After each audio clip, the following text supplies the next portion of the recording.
Selamat pagi Pak Baru. Selamat pagi Bu Gerta. Apa kabarnya Pak? Ya, kalau saya baik Bu. Bagaimana dengan Ibu? Sehat Pak, Sehat, sehat. ya? Iya. Pak, hari ini kedatangan saya mau mewawancarai Bapak selaku pimpinan atau kepala sekolah di SD RK 3 Kota Sibolga. Perkenalkan Pak, saya calon guru penggerak angkatan 11 Kota Sibolga. Dan ini merupakan salah satu tugas kami di modul 3.1, yaitu kami mewawancarai 2 atau 3 pimpinan dalam satu sekolah. Iya. Jadi saya minta waktu sebentar ya Pak ya. Boleh Bu. Baiklah Pak, yang pertama selama ini bagaimana Bapak dapat mengidentifikasi kasus-kasus yang merupakan dilema etika atau dilema bujukan? Bukan Moral. moral ya. Nah, baik Bu Gerta. Ya, sudah pernah saya lakukan di unit kita ini. Saya mengidentifikasi pertama itu nilai-nilai kebajikan yang terdapat pada sebuah kasus. Nah, jika terdapat dalam kasus tersebut benar lawan benar, itu boleh dikategorikan dilema etika. Kemudian saya menanggapi kalau terdapat dalam kasus itu benar lawan salah, itu mengarah ke bujukan moral. Gitu Pak ya. Ya.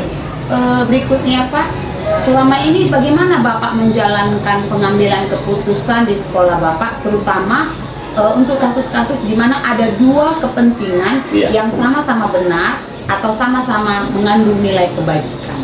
Nah Bu, yang pertama itu saya lakukan mengidentifikasi kasus. Setelah diidentifikasi, kemudian dilanjutkan dengan menganalisisnya. Nah, jadi saya menganalisis kasus ini dari berbagai sudut pandang. Artinya, saya harus tahu betul dulu permasalahannya. Kemudian, saya bisa menimbang secara matang mana yang paling benar yang akan menjadi keputusan. Sehingga tidak ada yang dirugikan dalam keputusan yang saya ambil. Ya. Berikutnya Pak, langkah-langkah atau prosedur seperti apa yang biasa Bapak lakukan selama ini? Nah, untuk hal itu, langkah-langkah dalam hal ini menyelesaikan masalah itu, pertama itu saya mencari penyebabnya, mencari penyebab permasalahan itu, kemudian menentukan siapa yang terlibat. Nah, memanggil orang-orang yang terlibat, fungsinya itu untuk mengonfirmasi permasalahan. Kemudian menanyakan kepada orang-orang terdekatnya si yang punya kasus ya. Nah, jadi hal ini saya lakukan untuk berdiskusi. Selain itu juga saya akan mengumpulkan dengan warga sekolah. Nah, jadi kita dapat membuat beberapa keputusan. Dan keputusan itu tidak langsung kita aplikasikan ya. Jadi setelah ada keputusan, kita menimbang lagi dari berbagai sudut pandang. Apakah keputusan ini atau solusi ini sudah tepat? Ya, kira-kira begitu. Berikutnya Pak, hal-hal apa saja yang selama ini Bapak anggap efektif dalam pengambilan keputusan pada kasus-kasus dilema etika? Yang paling efektif itu menurut saya dan yang sudah saya lakukan itu analisis ya, menganalisis dulu analisis kasus melalui diskusi. Nah, diskusi dengan pihak yang terlibat sehingga saya dapat menerima masukan atau pendapat dari pihak lainnya sebagai referensi saya nantinya. Kemudian memutuskan atau menentukan solusi dengan menyesuaikan peraturan dan norma yang berlaku. Nah, jadi dalam keputusan saya itu mengedepankan kepentingan umum. Tidak ada yang dirugikannya. Jadi mengedepankan kepentingan umum. Mengedepankan Iya. kepentingan umum ya Pak ya. Baik Pak, hal-hal apa saja yang selama ini merupakan tantangan dalam pengambilan keputusan Bapak pada kasus-kasus dilema etika? Nah, inilah yang memang juga agak boleh dikatakan tantangan itu kurang sepahamnya antara saya dan juga pihak terkait itu yang terkadangnya akhirnya tidak sepaham, susah untuk mencari kesepakatan.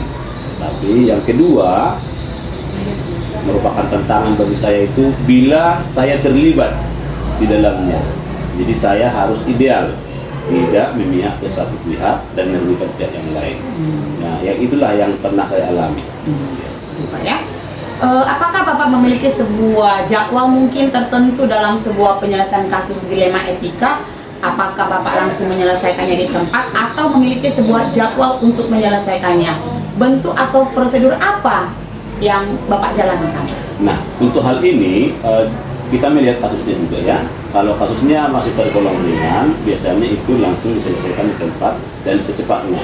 Namun jika kasus ini sudah tergolong punya kategori rumit, tentu ini memerlukan waktu dan juga memerlukan strategi dalam penyelesaiannya, seperti yang sudah kita bahas dari di pertanyaan yang Ibu sampaikan di atas, yaitu saya harus ada di sana nanti uji regulasi nantinya. Jadi saya pertama mengumpulkan fakta-fakta, kemudian menganalisisnya. Jadi itulah setiap tahapan nanti yang saya lakukan jika itu kategori rumit. Ya. Berikutnya Pak, adakah seseorang atau faktor-faktor apa yang selama ini mempermudah atau membantu Bapak dalam pengambilan keputusan dalam kasus-kasus dilema etika? Baik, yang boleh saya katakan membantu dalam memecahkan masalah dilema etika ini, pertama itu adalah stakeholder yang ada di sekolah ini, atau kata lainnya Dewan Guru, selalu berkoordinasi bersama saya untuk mengambil suatu keputusan. Selain itu juga ya orang-orang yang terlibat dalam kasus tersebut, artinya orang-orang terdekatnya tadi yang sudah bisa memberikan masukan kepada saya. Berikutnya Pak, yang terakhir dalam wawancara saya ini, dari semua hal yang telah disampaikan, Bapak sampaikan tadi, pembelajaran apa yang dapat Bapak petik dan pengalaman apa yang Bapak ambil dalam keputusan dilema etika ini? Ya, baik, pembelajaran yang dapat saya petik dalam pemecahan keputusan kasus etika ini, pertama saya sendiri mengambil keputusan itu harus mempunyai dasar, yaitu ada fakta-faktanya, sehingga keputusan yang saya ambil tidak tergesa-gesa. Jadi boleh saya simpulkan yang saya petik dari kegiatan itu adalah mengambil keputusan itu harus mempunyai latar belakang masalahnya. Demikian yang saya sampaikan, Bu. Baik Pak, terima kasih buat wawancara kita hari ini Pak, sangat menginspirasi ya Pak ya, sangat menginspirasi saya. Ternyata Bapak selaku pimpinan ataupun atasan di SDRK 3 ini sudah sangat begitu bijaksana dalam menyikapi, menangani kasus-kasus dilema etika yang terjadi di sekolah Bapak ini.